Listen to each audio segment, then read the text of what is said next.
hakomeje kumvikana guterana amagambo kudasanzwe hagati ya Perezida Ndayishimiye Evariste ndetse n'umunyamabanga ushinzwe ubutwererane muri Minisiteri y'Ububanyi n'Amahanga. Uyu nta wundi ni Rtd James Kabarebe. Ubu amakuru akomeje kwandika mu binyamakuru bigiye bitandukanye muri aka karere k'Afurika y'Uburasirazuba n'ukuntu Perezida Ndayishimiye Evariste w'Uburundi yababajwe cyane no kuba umunyamabanga wa leta ushinzwe ubutwererane mu karere Rtd James Kabarebe yaramushinjije guhamagarira abanyekongo kwica bagenzi babo bo mu bwoko bw'abanyamurenge. Kabarebe yabigarutseho mu minsi mikeya ishize ubwo ari mu nama nyungurabitekerezo n'abagize inteko nshinga amategeko. Icyo gihe yavuze ko Ndayishimiye yagiriye inama amwe mu moko y'abanyekongo abahamagarira kwica abo mu bwoko bw'abanyamurenge. Ndayishimiye mu kiganiro cyihariye yagiranye na BBC yavuze ko Generali James Rtd Kabarebe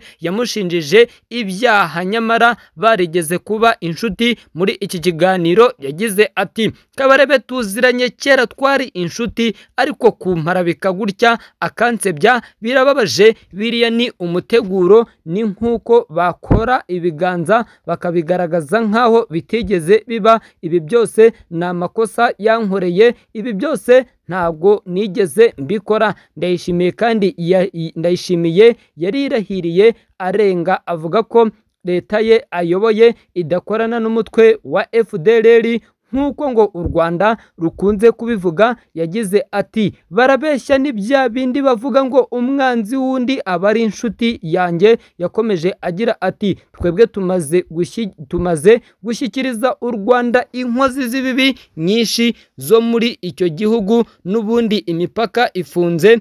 Batubwiye ko hari inkozi z'ibibi zahungiye mu gihugu cyacu, bityo ko tugomba kuzibaha. Perezida w'u Burundi yanavuze ko hari ubwo yahamagawe na mugenzi we w'u Rwanda akamwitaba akamubwira ko Kongo n'u Burundi batari gufasha u Rwanda kurwanya FDLR.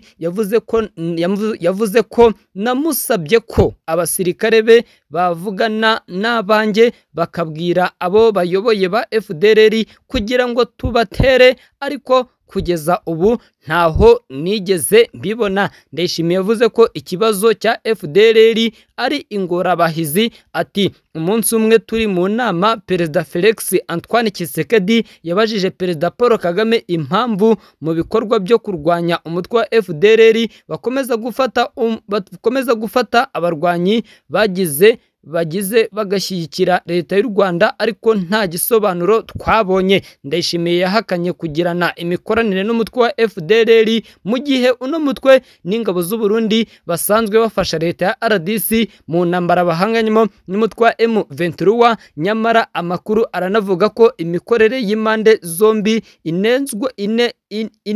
inemezwa n'impuguke za Loni, by'umwihariko zishinza Kongo Kinshasa biciye muri raporo zitandukanye zagiye zisohoka. Amakuru atandukanye yemeza ko leta y'u Burundi ishora ingabo nyinshi mu gihugu cya Kongo zifite aho zihuriye n'umutwe wa FDLR. Ibi kandi bikaba bikomeje no kugenda bigaragazwa nuko uko bwije nuko bukeye FDLR ikomeje kurushaho kubaka inzego z'umutekano, by'umwihariko ishingiye ku ngabo z'u Burundi zikomeje gufatanya umunsi ku munsi, dore ko binagaragazwa no kuba hari amakuru yamaze kumenyekana yuko magingo aya ngaya inyeshyamba z'umutwe wa FDLR zigizwe n'abasize bakoze jenoside mu gihugu cy'u Rwanda zaba zamaze kwegerezwa umupaka wa Uvira. Murabizi ko iyi Uvira ari igice cyegereye ubutaka bw'igihugu cy'u Burundi. Hari n'amakuru avuga ko Perezida Ndayishimiye Evariste w'u Burundi yaba yarateguye abasirikare benshi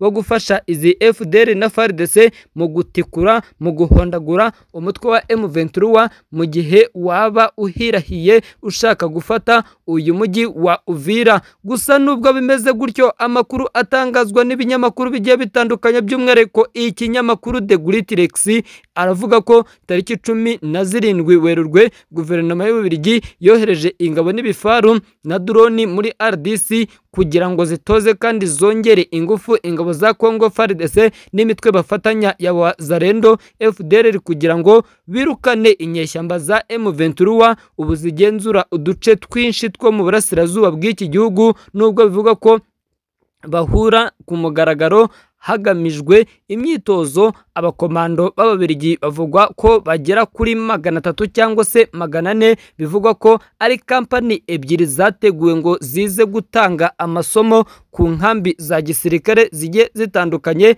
Amakuru avuga ko inkambi ya mbere irimo abasirikare ari iya Ruwama, indi ikaba iya Kindu mu murwa mukuru w'intara ya Mayinema. Ingabo z'Ububiligi zizanahugura abarimo abasirikare bo muri brigade ya 31 n'imitwe ishinze gutabara aho rukomeye cyangwa se gutabara byihuse. Inkunga Ababiligi bavuga ko ije mu kwezi kwa kabiri kwa Kinshasa i Buruseli, aho ibihugu byombi bimaze iminsi bisinye n'amasezerano yo gutabarana nyuma y'uko leta y'Ububiligi imaze iminsi yifatiye ku gakanu leta y'u Rwanda iyishinza kugira uruhare mu ntambara ibera muri ubu burasirazuba bwa Repubulika Iharanira Demokarasi ya Kongo.